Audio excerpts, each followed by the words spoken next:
ശിവരാത്രി ദിനമായ ഞായറാഴ്ച ചുനങ്ങാട് പെരുങ്കുറിശി ശിവക്ഷേത്രത്തിൽ വിപുലമായ ആഘോഷ പരിപാടികൾ നടന്നു. 7ാം ദിവസത്തെ ആഘോഷങ്ങളുടെ ഭാഗമായി പുലർച്ചെ മുതൽ വിവിധ പൂജകളും കലാപരിപാടികളും അരങ്ങേറി.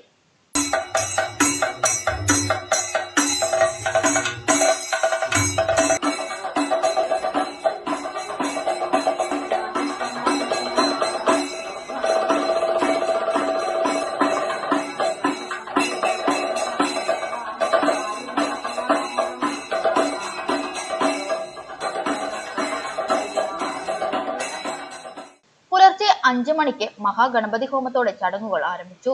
തുടർന്ന് കുശപൂജ, കലശാഭിഷേകം, ഭഗവതിയുടെയും വിഷ്ണു ഭഗവാന്റെയും പ്രതിഷ്ഠാദിന പൂജകൾ, ഉച്ചപൂജ, ശ്രീഭൂതബലി എന്നിവ നടന്നു. ഉച്ചയ്ക്ക് പ്രസാദഊട്ടും ഉണ്ടായിരുന്നു. വൈകുന്നേരം 5 മണിക്ക് പഞ്ചവാദ്യത്തിന്റെ അകമ്പടിയോടെ കാഴ്ചശിവേലിയും വൈകിട്ട് 6 മണിക്ക് മായന്നൂർ രാജുവും പാർട്ടിയും അവതരിപ്പിച്ച പഞ്ചവാദ്യവും അരങ്ങേറി.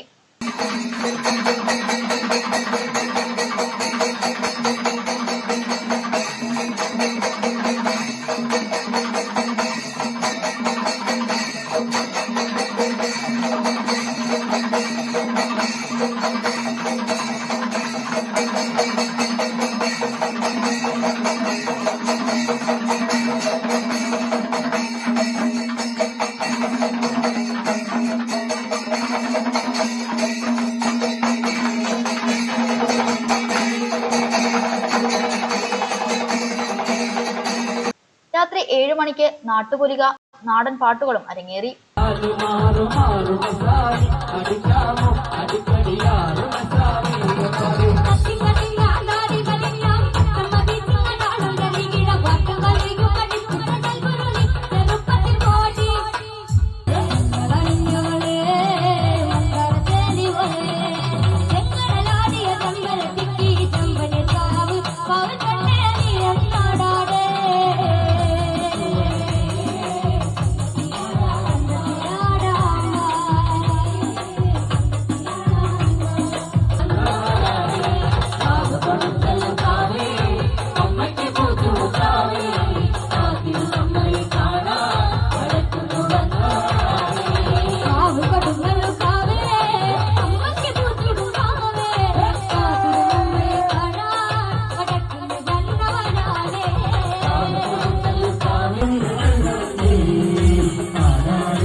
തന്ത്രി ബ്രഹ്മശ്രീ കരിയന്നൂർ ദിവാകരൻ നമ്പൂതിരിപ്പാടിന്റെ കാർമ്മികത്വത്തിലാണ് ചടങ്ങുകൾ നടന്നത്.